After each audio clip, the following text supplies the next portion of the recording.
Como decía, darles la bienvenida a nuestra facultad, agradecer la invitación que se me ha extendido por parte del Observatorio de Derechos Humanos y especialmente, antes de comenzar, felicitar el trabajo del Observatorio de Derechos Humanos, del cual he sido testigo a partir de la organización de este seminario, creando algo que es tan básico y esencial, pero que muchas veces se olvida, que este es un espacio de reflexión y de discusión donde podamos intercambiar distintas ideas en torno a un tema que, como decía José recién, es tan relevante como la protección de la infancia, que es un tema que nos toca y nos debiera conmover en el día a día.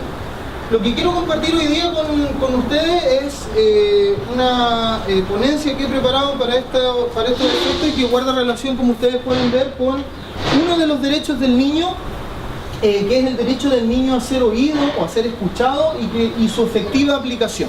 ¿Ya? Vale decir, cómo transitamos desde lo normativo a lo práctico en el día a día de nuestros tribunales de familia. Particularmente me voy a enfocar en el ámbito judicial. Veamos entonces. Ahí sí. Lo primero es poner este tema en contexto. Seguramente varios de ustedes ya conocen este tema, pero para efectos de contextualizar solamente brevemente el marco normativo. Ustedes bien saben, la Convención de los Derechos del Niño, más allá de su carácter o de su naturaleza jurídica como tratado internacional, en nuestro medio o en nuestro sistema tiene una importancia radical en materia de derechos fundamentales y particularmente en los derechos del niño, en atención a que si uno quisiese hacer un hito o una breve cronología histórica de lo que ha sido el derecho de la infancia o el derecho de familia en general, ciertamente la aprobación de la Convención de los Derechos del Niño ocupa un lugar muy relevante. Y esto, para la mayoría de quienes estamos familiarizados con el sistema de familia y de infancia, guarda relación con una cuestión muy básica y que hoy día nos parece muy natural, pero que no siempre fue así. Me explico. La Convención de los Derechos del Niño marca un hito en el entendido que pasamos a partir de ella a reconocer y a entender a nuestros niños, niñas y adolescentes como sujetos de derecho. Y se deja atrás, ¿no es cierto?, al menos normativamente, esta teoría o esta doctrina de el niño como sujeto o más bien objeto de protección. En teoría, a partir de la Convención sobre Derechos del Niño, se empieza a hablar precisamente del niño como sujeto de derechos y no como un mero objeto de protección, y por ende se abandonan antiguas nomenclaturas que los que llevan más tiempo en esto conocerán, que son el menor, los tribunales de menores, los juzgados de menores, esto de la tuición o de las visitas, que en definitiva lo que hacían era cosificar al niño en vez de ponerlo en un estatus privilegiado como sujeto de esos derechos. Esa es la importancia real que, a juicio personal y que en general es una opinión que evidentemente está en la literatura de esta materia, existe. El niño es un sujeto de derecho, no tiene derechos distintos de los que tienen o de los que tenemos los adultos, sino que tienen los mismos derechos. Lo que pasa es que los va ejerciendo a medida que su autonomía y su desarrollo progresivo así lo van permitiendo. Dicho esto, y en particular respecto de lo que nos ocupa hoy día, la Convención sobre Derechos del Niño establece o reconoce el derecho del niño a ser oído en los términos que allí está consignado en el artículo 12 de la Convención.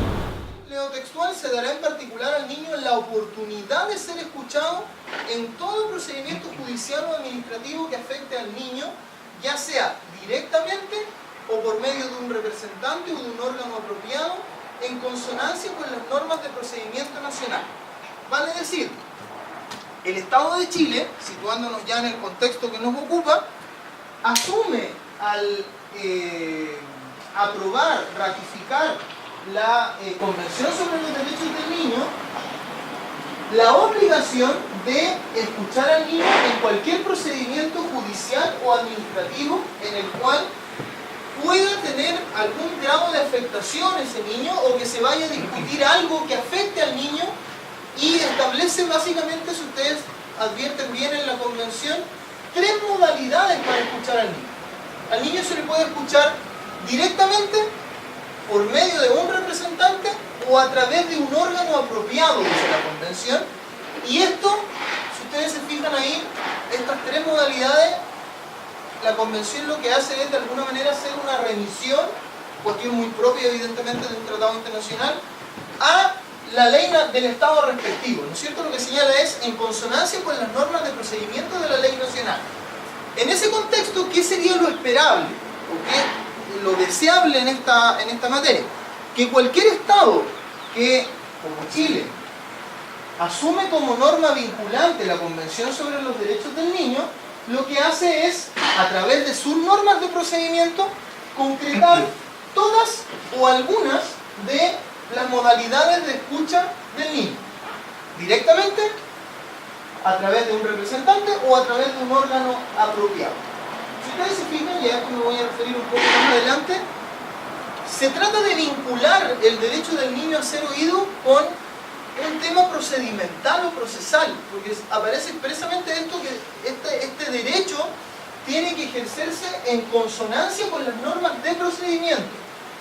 Esta expresión, de alguna manera, ha tomado eco, a mi juicio, en la reciente jurisprudencia de nuestra Corte Suprema en relación con el derecho del niño a ser oído, particularmente en un aspecto. La Corte Suprema, ya yo diría desde el año 2014, con mayor intensidad en la jurisprudencia del 2015, empieza a entender que el derecho del niño a ser oído tiene un carácter de trámite esencial dentro del procedimiento de familia.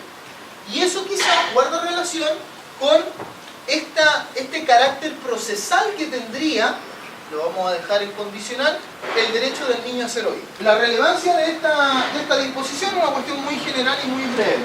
La relevancia de la disposición tiene que ver con que el derecho del niño a ser oído, por así decirlo, uno podría enfocarlo desde dos perspectivas que a mi juicio son claves. Lo primero es que en la Convención de los Derechos del Niño, el derecho del niño a ser oído tiene el carácter de principio fundamental.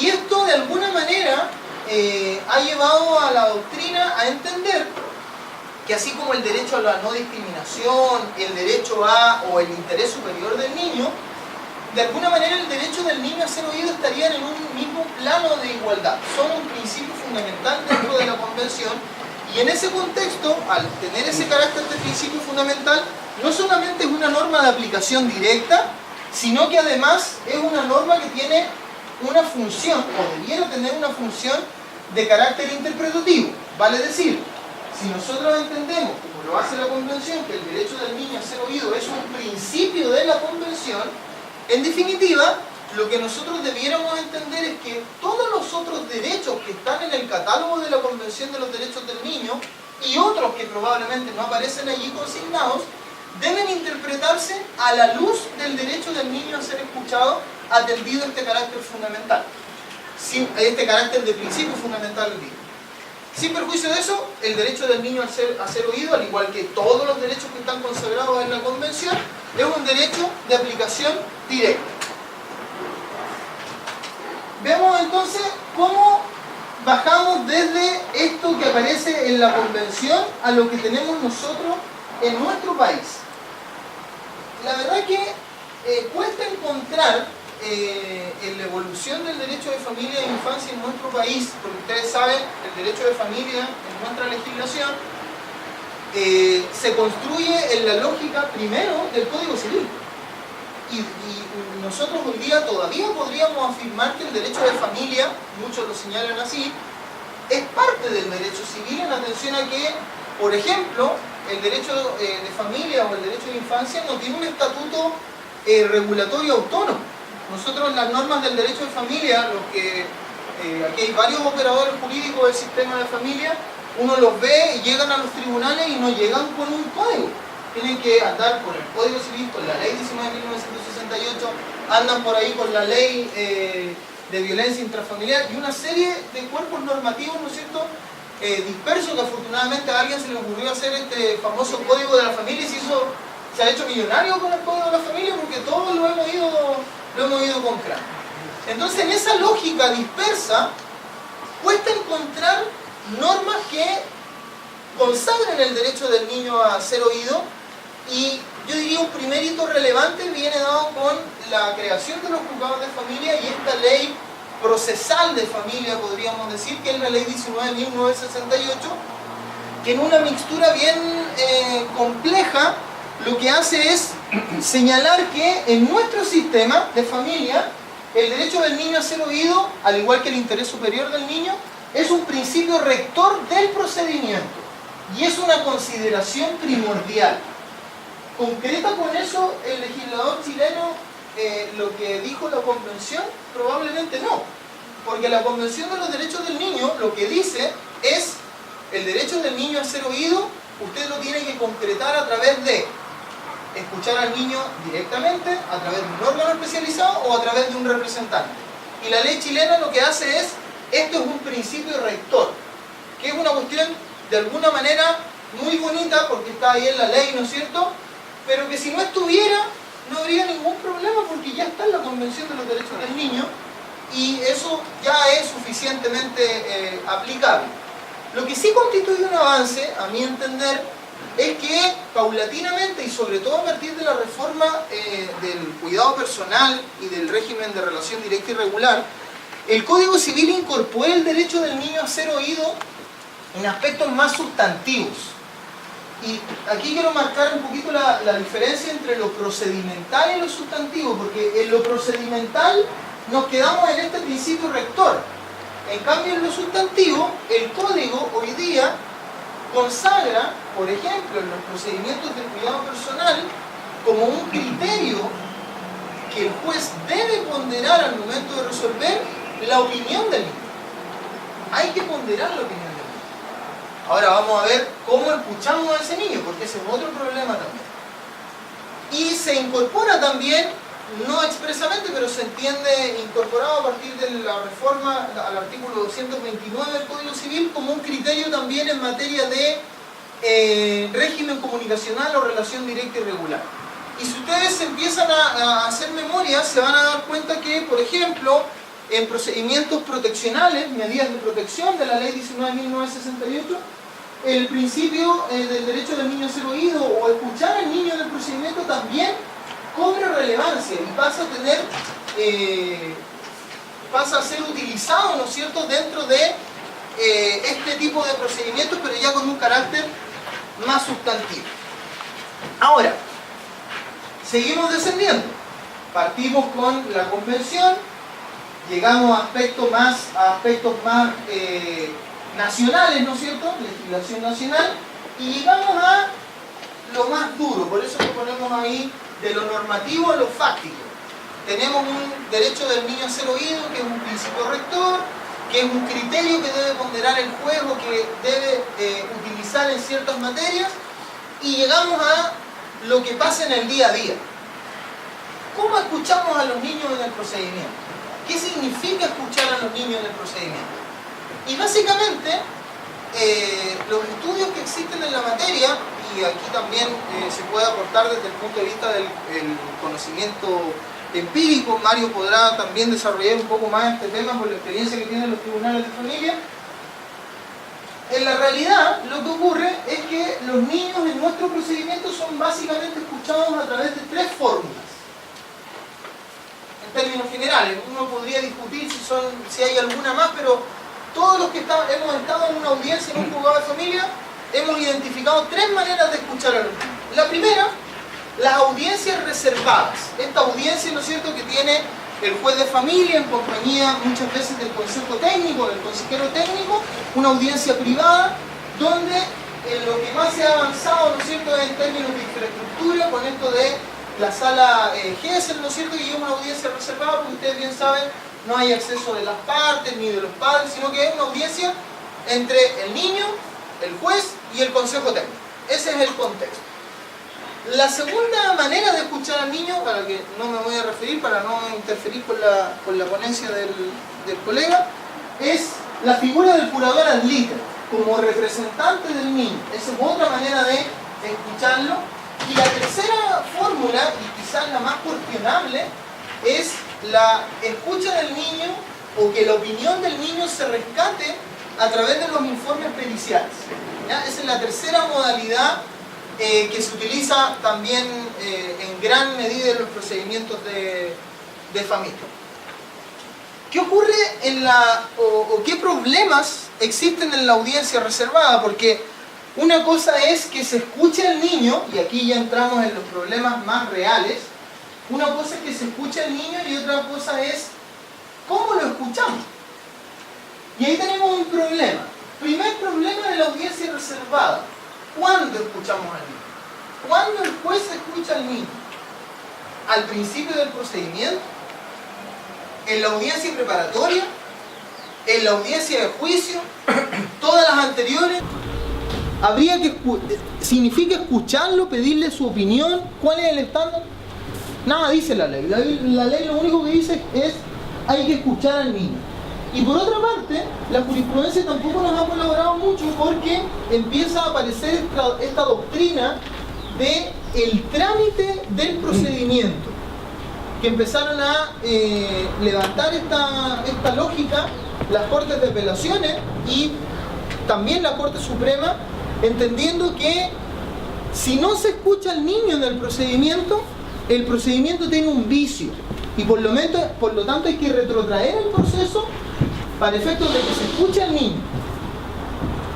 ¿Cuál es el problema con eso? La Corte Suprema ha tratado de maquillar un poquito esto y diciendo no, esto no es cualquier trámite, esto no es como que tendría que haberse evacuado un traslado o la oportunidad para contestar la demanda. No, maquillan un poquito esto y dicen este es un trámite esencial del procedimiento. O sea, no es cualquier etapa, sino que es relevante, porque con eso de trámite esencial la Corte lo que ha tratado de hacer, ¿no es cierto?, es decir, mire, como es un trámite esencial precisamente porque esto es un principio rector. Entonces no puede ser cualquier trámite, es un trámite esencial.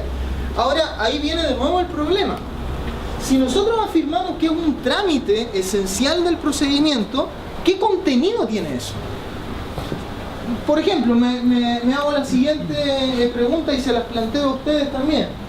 En un procedimiento donde no se escuchó nunca al niño y debió habérsele escuchado, por ejemplo, un juicio de relación directa y regular, un procedimiento de adopción, por ejemplo, nunca se le escuchó al niño y la Corte de Apelaciones ordena retrotraer el proceso al momento para efectos de que se escuche al niño.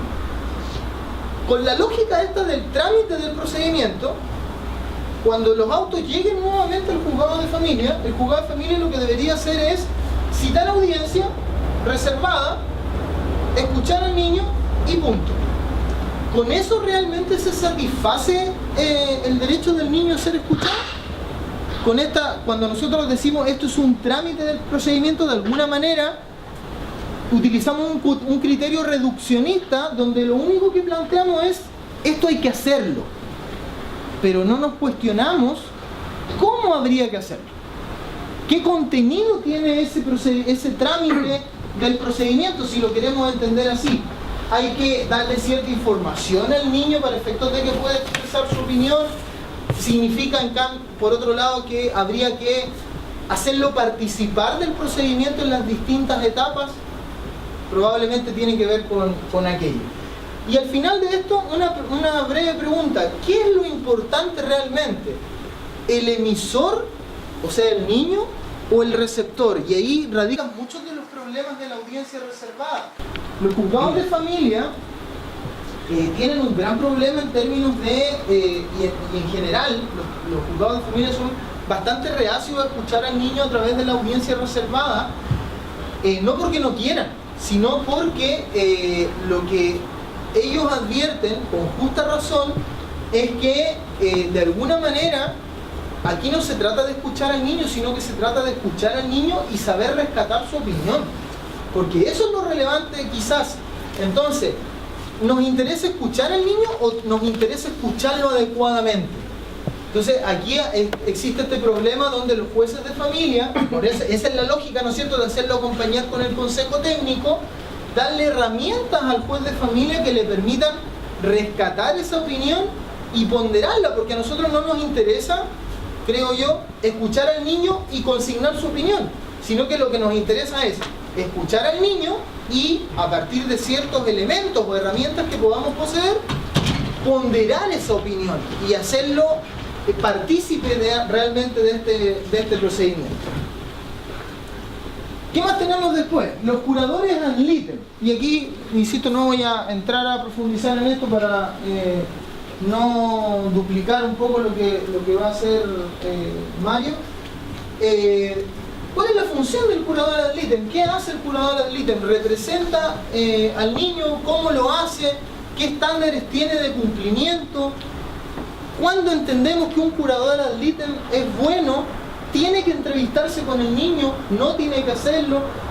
Si, la ley chilena lo único que hace es decir, mire, el niño tiene que tener un representante. Y hay una norma expresa, ¿no es cierto?, que dice que el juez está obligado a designar a un curador cuando advierte que los intereses entre las partes pueden ser incompatibles. Entonces ahí lo típico que tenemos es que existe un padre, por ejemplo, que demanda el régimen comunicacional. Entonces el padre tiene un abogado, la madre tiene un abogado, y el niño queda ahí en el medio. Entonces al niño se le nombra el curador ad litem, ¿ya? Sin tener muy claro de manera absoluta cuál es el rol de este curador, ¿ya? Y aquí ya empezamos a concretar un poquito más los problemas. Nos encontramos con el Comité de Derechos del Niño.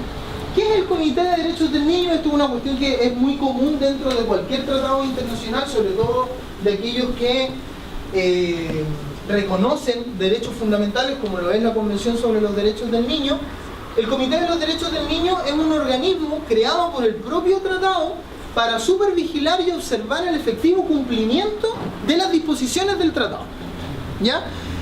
¿Cuál es la relevancia dogmática que tiene el Comité de los Derechos del Niño? El Comité de los Derechos del Niño, además de pedirle información a los estados, lo que hace es levanta observaciones y le dice al Estado de Chile, como bien mencionó José en su presentación, ¿sabe qué? Aquí usted tiene un problema. Reconocemos que ha avanzado, pero aquí tiene un problema usted. Y formula observaciones. Y en ese contexto, esto es como cuando se les explica a los alumnos de Derecho Civil 1 en la teoría de la ley, ¿no es cierto?, esto de la interpretación auténtica. El Comité de los Derechos del Niño es el órgano creado por la propia Convención para supervigilar el cumplimiento de la misma. Y en ese contexto tiene una función interpretativa relevante, porque las observaciones del Comité de los Derechos del Niño, en el fondo, es la interpretación auténtica de la Convención. Es cómo debiera entenderse la Convención, porque es el organismo creado precisamente por el tratado para esos efectos. ¿Qué nos ha dicho? Nos ha dicho muchas cosas el Comité de Derechos del Niño, nos ha pegado duro en el último tiempo, sobre todo en algunas materias, pero ¿qué nos ha dicho respecto de esto? Hace un poquito más de un año, octubre de 2015, Estado de Chile, usted tiene un problema. Usted, reconocemos los avances en la materia, pero debe asegurar la efectiva aplicación del derecho del niño a ser escuchado en todos los asuntos relativos a sus derechos. ¿Qué nos está diciendo en realidad el Comité de los Derechos del Niño? Mire, usted lo que tiene es consagrado de alguna manera el derecho del niño a ser escuchado. De hecho lo escucha.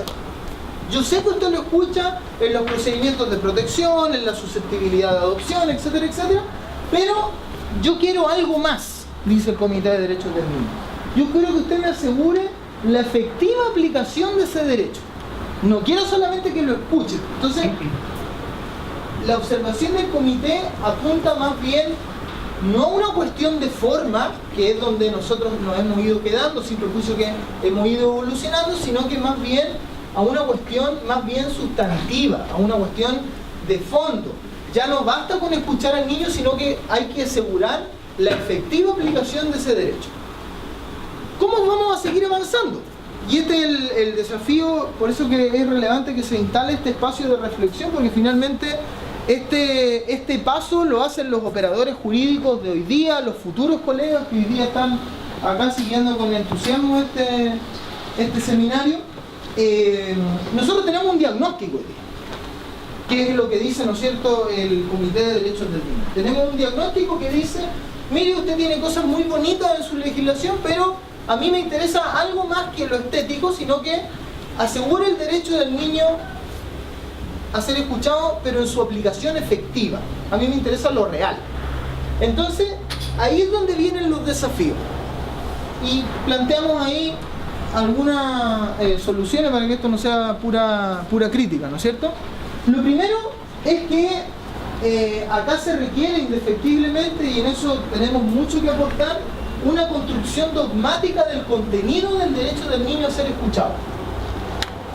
Y esto es un poco un camino, debiéramos seguir un derrotero similar a lo que pasó con el interés superior del niño. El interés superior del niño durante mucho tiempo, voy a hablar solamente de nuestro país, el interés superior del niño fue una especie de comodín, que se ocupaba según la conveniencia del asunto, según cómo el tribunal quería fallar. Sin ir más lejos, todos conocen acá, ¿no es cierto?, el caso de Karen Atala. El caso de Karen Atala, la Corte Suprema funda su resolución en el interés superior del niño. Pero el interés superior del niño, y eso ha venido de la mano de la doctrina, y ahí hay un aporte bien interesante, tiene que ver con la construcción dogmática del derecho. Ya hoy día el interés superior del niño dejó de ser meramente un principio, una declaración o algo que pueda ser acomodable a distintos escenarios. El interés superior del niño ya desde hace mucho tiempo se entiende en nuestro medio como la efectiva aplicación o ejercicio de sus derechos fundamentales. Ahí es donde el niño consagra su verdadero interés superior, a partir del ejercicio de sus derechos. Y acá lo que falta es eso. ¿Qué significa, o en concreto, si estamos hablando de un derecho fundamental? Por eso que yo me quiero alejar un poquito de esta lógica de la norma procedimental. Si estamos hablando de que esto es un derecho del niño, ¿cuál es el contenido dogmático de ese derecho? ¿Qué significa escuchar al niño? Y ahí es donde viene la segunda propuesta, ¿no? Homologar criterios y estándares de actuación. Y eso supone, de alguna manera, un ponerse de acuerdo en ciertas cuestiones básicas. Porque, por ejemplo, en el tema de la audiencia reservada, hay jueces que hacen participar al niño durante todo el procedimiento. Mientras que la mayoría lo que hace es escuchar al niño y citarlo a la audiencia de juicio. A lo mejor habría que escuchar al niño incluso en el procedimiento de mediación. Eso hoy día nadie se cuestiona mucho eso, el niño no participa del proceso de mediación. Pero ahí lo que hace falta es homologar criterios desde el punto de vista jurisprudencial y desde el punto de vista de los estándares de actuación, por ejemplo, de los peritos al momento de elaborar sus informes o de los curadores ad litem. El abandono, y con esto ya voy terminando, de esta idea de trámite esencial del procedimiento, esta mera formalidad procesal, porque lo que se necesita acá es darle contenido al derecho del niño a ser oído, tener un estándar mínimo de actuación y un criterio común. Cuando decimos que es un trámite esencial, en el fondo lo único que logramos es ya, hay que escucharlo, entonces hay que llamar a audiencia, lo escuchamos, listo, se terminó, cumplimos con el trámite. Entonces hay que alejarse del tema meramente formal. Reforzar, por cierto, la idea de este principio rector del procedimiento. Efectivamente, hoy día en el procedimiento de familia, todos entendemos que un principio rector del procedimiento es el interés superior. Pero el derecho del niño a ser escuchado, a pesar de que tiene el mismo rol de principio rector según la ley 19.968, no tiene el mismo nivel de fuerza, o no se utiliza con tanto énfasis en la práctica del procedimiento de familia.